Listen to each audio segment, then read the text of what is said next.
le 50 tours Can-Am du Grand Prix de Trois-Rivières. Une présentation de Tourisme Québec. En collaboration avec Coors Light et la ville de Trois-Rivières.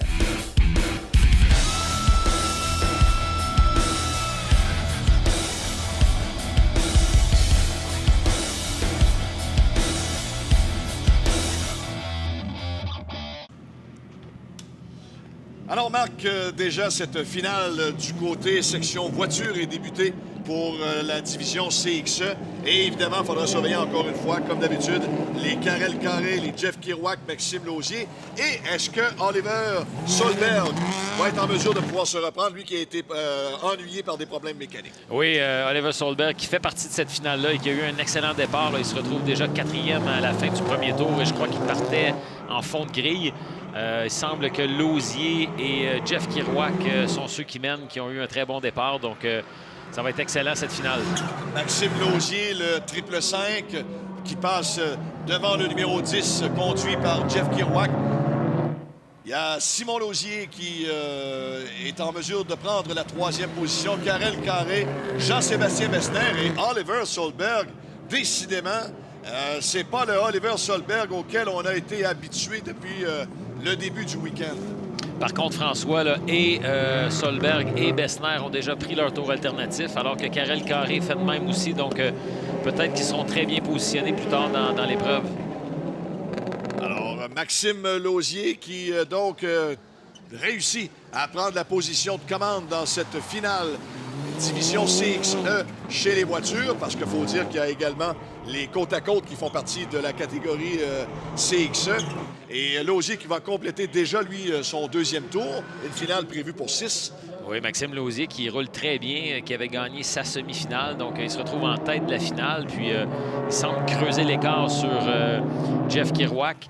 On voit que Oliver Solberg semble avoir des problèmes encore lors de cette finale. Donc, peut-être qu'on a tenté de réparer la voiture suite au bris de demi-finale et peut-être qu'on n'a pas réussi à la réparer complètement. J'ai même pu apercevoir de la fumée s'échapper sous le derrière de la voiture d'Oliver Solberg. Alors ça, c'est incroyable d'avoir dominé depuis le début des essais libres et arriver comme ça en demi-finale et finale et avoir ce prix mécanique. Oui, malheureusement, on est victime des fois de la mécanique. On ne peut pas contrôler ça. Puis c'est quand même très exigeant sur les machines. Plusieurs manches successives sans grosse période de repos, si on veut, ou sans grosse période pour repréparer les voitures. Des équipes privées quand même, là, pas des grosses équipes d'usine. Donc, dans plusieurs cas, des budgets limités avec des pièces de rechange limitées. Donc, on fait ce qu'on peut avec ce qu'on a. Maxime Lausier, là, qui roule très bien, qui est toujours en avant, avec, je crois, son frère Simon qui est derrière lui. Donc, les deux Mitsubishi de Boisvert Mitsubishi qui se retrouvent 1 et 2. Donc, très bon pour eux, qui sont en rallye depuis longtemps aussi, là, autant sur la scène québécoise que canadienne. Donc, belle fin de semaine de course pour cette famille. On veut pas que ça arrive. Mais il faut le dire, ça fait partie du métier, ça fait partie donc de la course. Ces problèmes mécaniques-là, quand ça t'arrive, ben, toi, tu n'as pas le contrôle là-dessus. Si tu es obligé d'abandonner, ben, quand bien même tu dois donner un coup de marteau, ça ne changera pas grand-chose. La mécanique, malheureusement, fait que tu dois abandonner la course. Oui, mais c'est très frustrant quand on a une bonne fin de semaine puis qu'on a l'impression qu'on a fait le travail puis qu'on a bien piloté puis que la voiture ne suit pas. C'est très frustrant, mais bon. Comme tu le mentionnes, il n'y a rien qu'on peut faire. C'est des choses qui arrivent, puis il faut vivre avec puis se reprendre lors de la prochaine épreuve. Et c'est ça dans le cas de Solberg. Si ça avait été une fin de semaine de difficulté, bon, puis tu répares, puis ça brise, etc. Mais non, il était parfait partout sur le parcours. Et voilà que la demi-finale, ben, ça lui, comme on dit, ça pète d'en face. Et pas en mesure du tout d'être capable de se mesurer au meilleur pilote dans cette série-là. Oui, tout à fait. Alors que là, on voit Jeff Kirouac qui semble avoir des problèmes passés par Karel Carré. Donc, au moins, Karel, sur la 2e voiture de Test Racing, qui fonctionne très bien, il se retrouve maintenant 4e. Donc, quand même une certaine distance de Jean-Sébastien Bessner qui se trouve 3e. Donc, on verra si Bessner est capable de se rapprocher de Simon Lausier. Ça semble être le cas. Voyons voir s'il pourra faire un dépassement. Finale très rapide, hein? C'est une finale de 6 tours et déjà, là, on va passer la ligne d'arrivée au 5e tour pendant qu'il y a eu une perte de contrôle. Est-ce que c'est la voiture numéro 11 d'Oliver Solberg? Oui, tout à fait. Donc peut-être qu'il y a un problème de motricité dans le cas de Solberg. Peut-être qu'il est tombé en propulsion seulement, n'est plus en disposition de ses 4 roues motrices, donc très difficile à contrôler. Maxime Lausier améliore ses chronos. Le 5e passage était en 54,78. Il y a du côté de Simon Lausier un chrono de 54,32. Avait fait son meilleur tour au 3e en 54,17. Alors que Jean-Sébastien Besnard a réussi à s'intercaler entre les deux frères Lausier là, quand ces derniers ont pris le tour alternatif. Donc, ça va être chaud pour la finale. Encore Jean-Sébastien Besnard qui affiche ses couleurs lorsque ça compte, c'est-à-dire dans le dernier tour. Dans le dernier tour face à Maxime Lausier. Voyons ce que ça donnera. Mais il semble bien que Lausier a une confortable avance suffisante. Voilà, pour voir le drapeau à damier. Oh! Pendant que la 2e position a peut-être été volée à l'extérieur.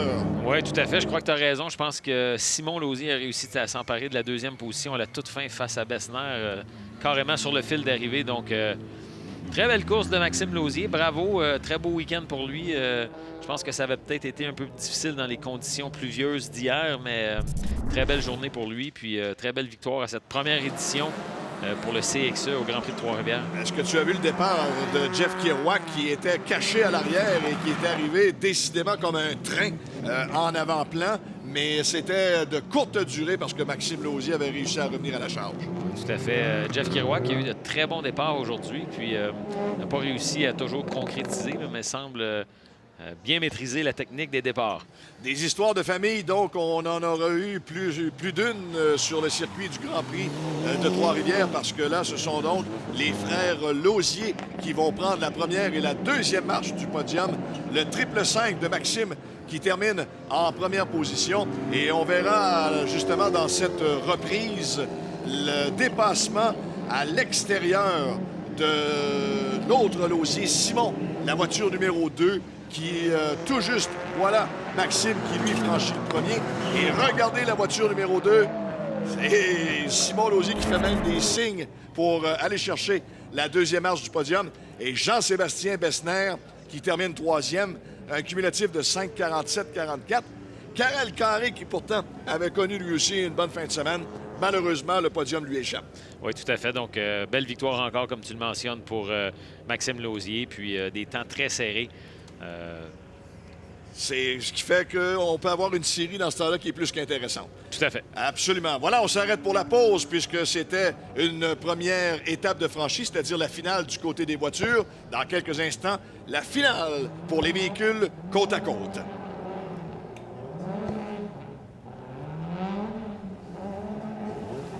On a comme manqué le départ. Quasiment. Ben. Ils nous ont surprise. Alors, Antoine, les véhicules côte à côte où Andrew Ranger et Marc-Antoine Camiran s'y retrouvent et eux ont offert des temps tout à fait exceptionnels lors des séances de qualification, lors des demi-finales également. Alors, il faut s'attendre à ce que ces deux-là se livrent une très belle lutte. Mais attention, Marc Brisebois, le numéro 66, pourrait être un joueur peut-être là intéressant dans cette course-là. Oui, Brisebois qui a toujours eu d'excellents départs là, toute la journée, donc souvent a surpris des gens par l'extérieur, mais soyons honnêtes, c'est peut-être la bataille qu'on attendait, puis en espérant que les gens apprécieront là, Marc-Antoine Camiran puis Andrew Ranger, qui sont les deux gagnants des deux demi-finales, se retrouvent les deux sur la première ligne. Donc, surveillons le véhicule numéro 1 d'Andrew Ranger, le véhicule numéro 22 de Marc-Antoine Camiran. Alors, les vertes, voilà qui s'allument. Et tout de suite, Andrew Ranger garde la voie centrale et tout de suite réussit à passer devant Marc-Antoine Camiran. Alors, est-ce que le but de Camiran, c'est peut-être de lui mettre la pression pour une coupe de tour? Tout à fait. Puis, très bon départ de Marc-Antoine Camiran cette fois-ci. Lui qui avait eu un petit peu de difficulté plus tôt aujourd'hui. Donc, je pense que Andrew va avoir à regarder un peu dans ses rétroviseurs. Ça sera sûrement une belle bataille. On a vu Marc-Antoine Camiran conduire de façon exceptionnelle un petit peu plus tôt dans la demi-finale. Donc, voyons voir ce qu'il pourra faire contre Andrew. Alors, c'est de savoir lequel des deux aura une meilleure ligne dans les virages. Celui qui même pourra couper, comme on dit, ses virages pour être en mesure peut-être de reprendre ou à tout le moins soit d'accentuer l'avance ou, dans le cas de Camiran, d'être de plus en plus près d'Andrew Ranger. Oui, puis on voit qu'il y a des ornières qui se creusent dans la section de gravier. Donc, Ça change un petit peu au niveau du pilotage. Ça peut changer la ligne qu'on prend. Est-ce qu'on reste dans les ornières ou on sort des ornières? Deux pilotes très expérimentés, très agressifs. Donc, Andrew qui semble être capable de prendre tranquillement, pas vite, les devants. Donc, on verra lorsqu'il y aura les tours alternatifs qui seront pris aussi, ce que ça donnera. Parce que là, Antoine, où ce serait important de suivre cette course-là entre les deux, si jamais on maintient la distance entre Ranger et Camiran, c'est qui va emprunter le virage extérieur en premier? On voit que Ranger a décidé d'y aller tout de suite. Et il sait qu'il est peut-être plus rapide que Camiran, alors il risque de revenir.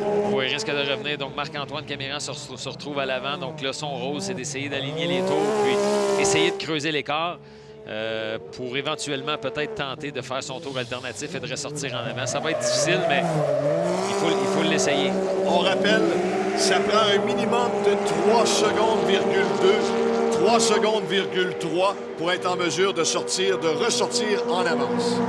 Oui, tout à fait. Alors qu'on a vu brièvement là, Nick Hamilton qui est rentré au puits. Donc, difficile journée pour lui. C'était très agréable d'avoir ce jeune homme au Grand Prix de Trois-Rivières cette année. Il faisait partie de la finale, mais bon, demi-finale et finale difficile dans son cas. Est-ce que la stratégie d'Andrew Ranger sera payante? Il a décidé au deuxième tour de prendre l'option de passer à l'extérieur dans le Joker. Camiran, au troisième tour, ne le fait pas et ça va être difficile. Ça va être difficile parce que je pense que plus les tours là, vont s'accumuler, vont s'additionner et plus Ranger va peut-être être en mesure de revenir à l'arrière de Marc-Antoine Camiran. Ça lui prend un minimum de 3 secondes,2 et n'a pas ce temps-là pour le moment. Marc-Antoine Camiran qui est très spectaculaire, là, de très beaux travers, très bien contrôlé. La grosse attaque dans son cas, on verra ce que ça donnera. Andrew Ranger qui semble peut-être avoir une machine un petit peu supérieure, peut se contenter de piloter de façon très propre. Donc, beau de voir ces deux pilotes-là se battre sur le circuit de Trois-Rivières aujourd'hui. Les temps que nous présentent ces deux pilotes pour l'instant, Camiran au troisième tour 54,95, Ranger 54,69. Alors déjà, il est plus rapide dans le troisième tour. Marc Brisebois, toujours troisième, en 59,32. Bruno Lambert, quatrième, en 59,56. Et donc, l'information que tu as reçue du côté de Nicholas Hamilton, malheureusement, ne peut compléter cette épreuve. Donc, Camiran qui est toujours en tête, mais comme tu le mentionnes, là, beaucoup de difficultés pour lui à se distancer de Andrew Ranger. Donc, mais très belle course, très bon spectacle que ces deux pilotes nous offrent. Puis on ne sait jamais, hein, quand ça va être le temps de prendre le tour alternatif, tout peut arriver. On l'a vu un petit peu plus tôt aujourd'hui dans les demi-finales. C'est pas fini tant que c'est pas fini. Quatrième tour, quatrième passage, 54,80, 54,73 pour Ranger. Il reste 2 tours pour Camiran à passer à l'extérieur. Est-ce que c'est celui-là ou si ce sera l'option du dernier tour? Bon, moi, je pense qu'il va attendre au dernier tour. Il va essayer là, d'aligner le plus de tours possible. Oh non, il décide de prendre le tour alternatif tout de suite. Oh, est-ce que ce sera large à donc difficile? aussi, là? Ranger qui a joué un vilain tour à Marc-Antoine Camiran en prenant l'option de la ligne extérieure lors de son deuxième passage. Oui, Andrew qui a été très sage, très belle tactique, un gars qui a beaucoup d'expérience. Il est resté juste à la bonne distance de Camiran sans rien faire sans faire de folie, pardon. Puis lorsque Marc-Antoine a pris son tour alternatif, ben, c'en était fait de... Puis on a vu là, la surface sur le tour alternatif qui était beaucoup plus de gravillon sur le dessus de la ligne. Puis Marc-Antoine est sorti un peu large. Ça lui a coûté du temps. À ce moment-là, c'était impossible pour lui de revenir devant Andrew. Donc, mais encore une fois, très belle course des deux, des temps très proches. Là, à un moment donné, 1/10 entre les deux au tour, lors du quatrième tour. Donc, 54-58 au cinquième tour pour Ranger. 58-30, mais évidemment, c'est la ligne optionnelle pour Camiran qui fait qu'il a un 4 secondes de retard lors du cinquième passage. Mais Andrew Ranger, dans son dernier tour, s'est donné une bonne avance devant Marc-Antoine Camiran. Et encore une fois, Andrew Ranger, sur le circuit du Grand Prix de Trois-Rivières, alors qu'il se présente dans le dernier virage, la longue ligne droite vient encore une fois dans sa collection mettre un drapeau à damier. Oui, très belle victoire d'Andrew. Je veux dire, journée parfaite pour lui. On ne pourrait pas mieux écrire un livre que ça. Ça a été parfait lors de la demi-finale, parfait lors des dernières manches qualificatives, puis une finale parfaite. Très belle course de Marc-Antoine Camiran que j'ai trouvé très spectaculaire. On voyait qu'il poussait sa machine au maximum. Donc, très beau spectacle de ces deux pilotes. Alors, deuxième, Marc-Antoine Camiran dans le côte-à-côte numéro 22. Et Marc Brisebois va monter sur la troisième marche du podium, complète le sixième tour en 59 secondes, 31. Antoine, est-ce que lorsque Ranger au deuxième tour est passé dans la zone extérieure, on fait du gérant d'estrade, est-ce que Camiran, tout de suite, au tour suivant, aurait dû passer à l'extérieur? Parce que c'est là qu'il gagne du terrain lorsque l'autre passe à l'extérieur. Oui, mais en même temps, je pense que c'est la bonne stratégie de Marc-Antoine d'avoir essayé de rester le plus longtemps en piste pour essayer de prendre les devants, mais malheureusement, il n'a pas été capable. Alors qu'on revoit le départ. Brisebois avait bien essayé, hein? Avait connu un départ canon, mais la puissance du véhicule de Ranger a fait qu'il a été capable d'être en tête dès le départ. Oui, tout à fait, avec Marc-Antoine Camiran tout près derrière lui, mais bon, très belle course encore. Puis si on vient au tour alternatif, c'est quand même surprenant qu'Arnaud Ranger ait décidé de prendre le tour alternatif dès le deuxième tour. Il aurait pu décider de rester à l'avant, il voyait qu'il était plus rapide. Il aurait pu augmenter son avance puis prendre son tour alternatif plus tard, ressortir quand même devant. Mais d'une façon ou d'une autre, sa stratégie a été très bonne. Il était capable de rester à bonne distance de Marc-Antoine puis de revenir devant quand ce dernier a pris son tour joker. Non seulement ça a surpris Marc-Antoine Camiran, est-ce que ça l'a un peu décontenancé en même temps? Non, je crois pas. Je pense que c'est deux gars qui se connaissent bien. Puis ici, je veux dire, quand ils ont vu qu'un faisait son tour, l'autre avait juste à attaquer. Alors qu'on voit là, le tableau du classement final. Donc un 5,42 pour Ranger, 5,45. Donc ça a été très près quand même sur 6 tours avec Brisebois et Lambert qui terminent le tableau. Puis Hamilton qui a dû abandonner. La troisième marche du podium, Marc Brisebois ne l'a pas volée. Je pense qu'elle est bien méritée pour lui en fin de semaine de monter sur la troisième marche du podium. Oui, tout à fait. On a vu de très belles choses de sa part, d'excellents départs à chacune des manches qualificatives puis lors des demi-finales. Donc, très belle course pour lui. Antoine, ça a été fort intéressant. Merci de tes connaissances. Merci de ton expertise au cours de ce reportage. Ça a été fort apprécié. Merci à toi, François. Apprécié pour moi aussi. Alors voilà, mesdames, messieurs, ça complète cette finale concernant la CXE, c'est-à-dire autant dans les voitures que les véhicules côte à côte. Au nom de toute l'équipe, on vous remercie d'avoir été là et on se dit à la prochaine.